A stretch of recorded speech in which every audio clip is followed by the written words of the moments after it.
Hola, buenas tardes.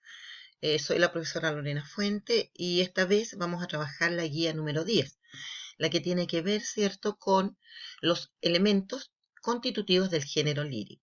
El objetivo priorizado es el OF5, leer comprensivamente obras literarias de diferentes géneros. En este caso vamos a trabajar con género lírico. Vamos a la definición. Las obras del género lírico tienen como principal diferencia con los géneros narrativo y dramático la predominación de la subjetividad, pues los sentimientos, emociones y estados de anímicos existen en el interior del ser humano y dependen de él. Cabe destacar que quien escribe un poema en nuestra realidad es el poeta, pero quien expresa sus sentimientos, emociones en la obra lírica se llama hablante lírico. Vamos a hacer un poquito de historia, ¿cierto? La palabra lírica proviene del latín lira y esta a su vez del griego aupa, que se refiere a un instrumento musical parecido al arpa y se tañe con ambas manos como la guitarra. Se tañe, se toca, ¿cierto? Es una arpa chiquitita y proviene de acá, porque los antiguos, sobre todo en Grecia, para poder expresar mejor su subjetividad y recitar sus poemas, lo hacían acompañado de este instrumento. El género lírico posee los siguientes elementos. Ya habíamos hablado de un hablante lírico, es un personaje ficticio que expresa sus sentimientos y emociones en una obra lírica. Este hablante puede aparecer o no representado. Si aparece representado, puede corresponder un hombre, una mujer, un objeto, un animal, o simplemente no aparece identificado y correspondería a una voz que nos expresa sus sentimientos en el poema.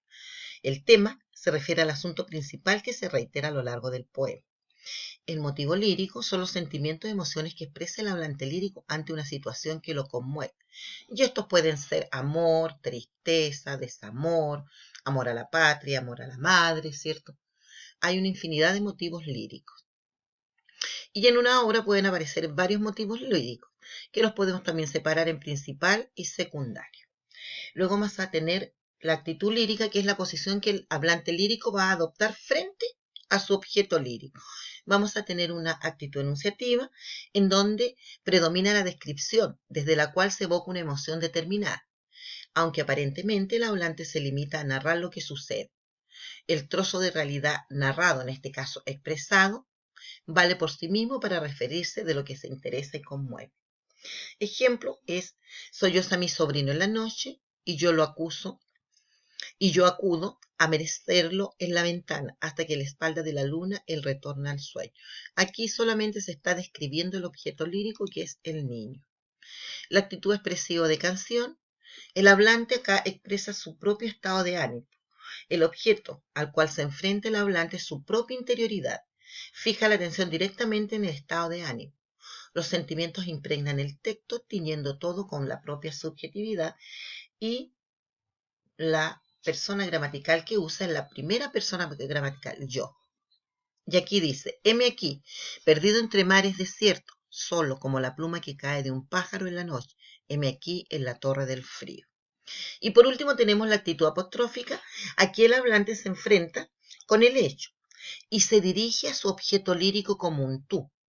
El texto adopta una modalidad de enunciación cercana al diálogo. El lector escucha las palabras del yo lírico dirigida a un tú, expresando sus sentimientos. Antes de amarte, amor, nada era mío. Vacilé por las calles y las cosas. Nada contaba ni tenía nombre. Aquí dice antes de amarte, y ahí está dirigido a un tú.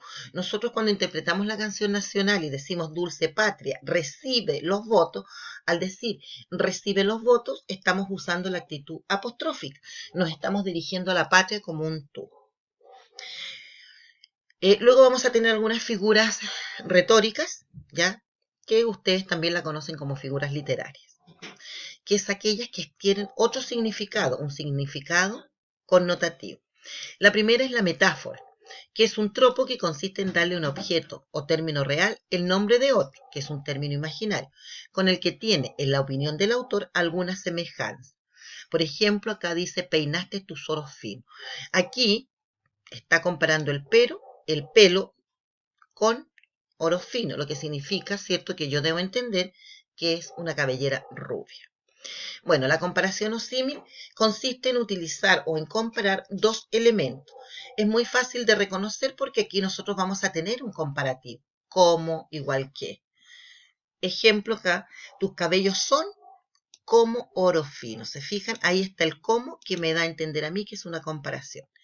La personificación es atribuirle a un objeto o animal ya características o cualidades propias de los seres humanos.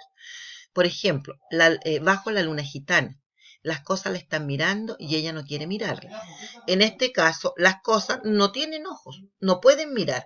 Por lo tanto, aquí está la personificación. La hipérbole es un recurso literario que consiste en hacer una ponderación desmesurada, una valoración exagerada de algo o alguien. He llorado por tu amor un mar de lágrimas. Aquí está la exageración. Cuando ustedes dicen estoy muerto de frío, también hacen uso de la hipérbole, que es exagerar una realidad, o estoy muerto de hambre. Ahora más las actividades, ustedes aquí en esta sopa de letras deben ubicar todas estas palabras. Pueden estar en forma horizontal, vertical o transversal. ¿Ya? Luego van a tener unos enunciados en los cuales ustedes deben colocar estas palabras para que tenga coherencia. Entonces van a ir leyendo y van a ir viendo cuál es el mejor término para poder colocar acá. Después van a reconocer los tipos de actitudes que hay: enunciativa, apostrófica, de canción o carmínica. En estos versos ustedes colocan, los leen y aquí colocan qué actitud lírica está. Y después tenemos 4 ejemplos de reconocer figuras literarias. Ustedes se van, ¿cierto?, a las figuras literarias, leen su definición, leen los ejemplos y me colocan aquí qué tipo de figura literaria es. La guía es muy simple, está bastante entretenida y espero, ¿cierto?, que la puedan completar sin ningún problema. Nos estamos viendo, chicos, que estén muy bien y a cuidarse. Hasta luego.